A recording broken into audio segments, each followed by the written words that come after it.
പ്രിയ പ്രേക്ഷകർക്ക് സീരിയൽ ന്യൂസിലേക്ക് സ്വാഗതം. കൂടുതൽ സീരിയൽ ന്യൂസുകൾ അതിവേഗം ലഭിക്കുന്നതിന് ഈ ചാനൽ സബ്സ്ക്രൈബ് ചെയ്യുക. ബെൽ ഐക്കൺ മറക്കാതെ ക്ലിക്ക് ചെയ്യുക.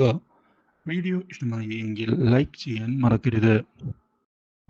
കൺമണിയെ കൊണ്ട് ഉടൻ തന്നെ ക്രിഷ് ഇപ്പോൾ എത്തിയിരിക്കുകയാണ്.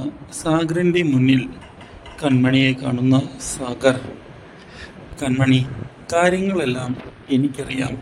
നീയും കൃഷും ഇഷ്ടത്തിലാണ് എന്നുള്ള കാര്യം എനിക്ക് ആ കാര്യം കേട്ടതിൽ വളരെ സന്തോഷമേ ഉള്ളൂ. ഞാൻ ആ കാര്യം തുറന്ന് പറഞ്ഞില്ലെന്ന് വേണ്ട.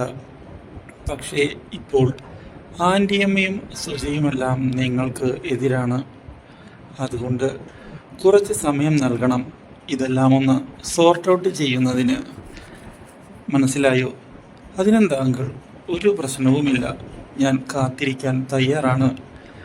കൺമണി പറഞ്ഞത് കേട്ട്, കൺമണി, നീ എന്തുകൊണ്ടും നല്ലൊരു യോജിച്ച പെണ്ണ് തന്നെയാണ് കൃഷിന്. അത് എനിക്ക് ഉറപ്പുള്ള കാര്യം തന്നെയാണ്. അതുകൊണ്ടാണ് ഞാനിപ്പോൾ നിങ്ങളുടെ കൂടെ നിൽക്കുന്നത്. പക്ഷേ എടുത്തു ചാടി ഒരു തീരുമാനവും എടുക്കാൻ പറ്റില്ലല്ലോ. അതുകൊണ്ടാണ് കേട്ടോ.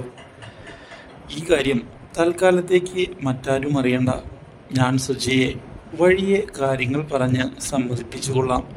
ഇത് കേട്ട് സന്തോഷമായിരിക്കുകയാണ് കൺമണിക്കും. അതുപോലെ തന്നെ കൃഷിനും. ഇതോടെ കൺമണിയെയും കൊണ്ട് കൃഷ് അവിടെ നിന്ന് പോകുന്നുവെങ്കിലും ഇതെല്ലാം മാനസ അറിയാൻ ഇടയായിരിക്കുകയാണ്.